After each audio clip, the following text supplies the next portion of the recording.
But, you know, for lots of people, for lots and lots of people in Scotland, it doesn't feel like they're living in the 15th most prosperous country in the OECD, the Rich Countries Club. So today, I want to set out a declaration of opportunity. A declaration that's based on the vast potential of a talented people of this country, the vast potential that independence can release. A declaration that sets out 3 key opportunities from independence. First, the opportunity to protect our publicly owned, publicly run National Health Service forever from privatisation and the cuts that will result from privatisation. Secondly, the opportunity to create a fairer Scotland, ending the assault through austerity on the most vulnerable members of society. And thirdly, and to my mind, perhaps the most important opportunity of all, that's the opportunity for young people to stay in Scotland, if they so choose to build a future in their own country, as opposed to having to go elsewhere for opportunity and employment. And it's because of these opportunities, I think Scotland's future will be better in Scotland's hands.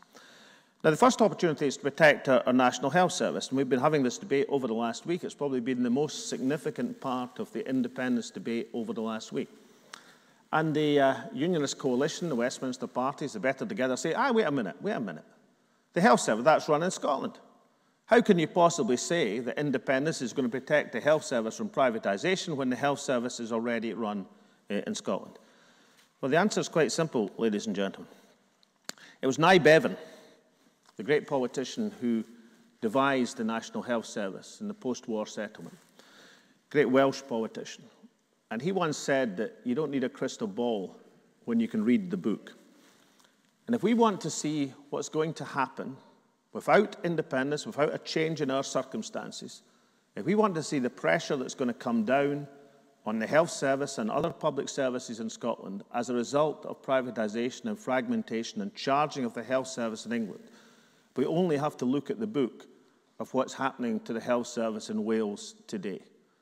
And we'll see in the Welsh Health Service today what will happen to Scotland tomorrow unless we change our circumstances.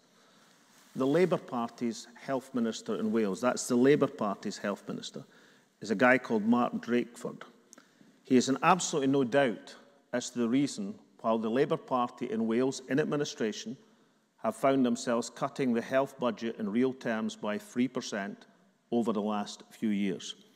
He says, quote, "The government of Westminster has an ideological view that the state is too big. By 2015, they have spent 5 years reducing it. If they are presented with another 5 years of doing that, the National Health Service in Wales will be a very different organisation from the one it is today." That is the Labour Health Minister in Wales. And let's for a second just assume, and you know, I'm opposed to many of the Labour Party's personalities and some of their policies. But I don't believe for a second that the Labour Party, the administration of Wales, want to cut the National Health Service budget. I don't believe that for a second. I don't believe that Mr Mark Drakeford wants to be the health minister in a Labour administration in the National Assembly in Wales that cuts the National Health Service budget. So why has he ended up in that position? He's ended up in that position because Wales, like Scotland at the present moment, gets an allowance, gets a percentage of the spending in England. And if the spending in England is reduced as a result of the process of introducing charges to the National Health Service, already 10% of English health service expenditures going into the private sector, if that is the result of that process, then it cuts a percentage of the health service budget from Wales and from Scotland. That is what happens under the Barnett formula. And as that process escalates, and yesterday you may have seen the news, the new Jarrow Crusade, 500 people marching from Jarrow to London to protest against the privatisation and fragmentation of the English health service. That is what's happening. There's no doubt about it. Labour politicians, the unions are saying it day and daily south of the border. It will have an impact on Scotland if we stay in our current circumstances, and we will find it progressively more difficult to keep a health service free at the point of need, the concept that Nye Bevan stood out for so many years ago. And the way to protect and to preserve our opportunity, our health service, our National Health Service, is to take control of Scotland's finances.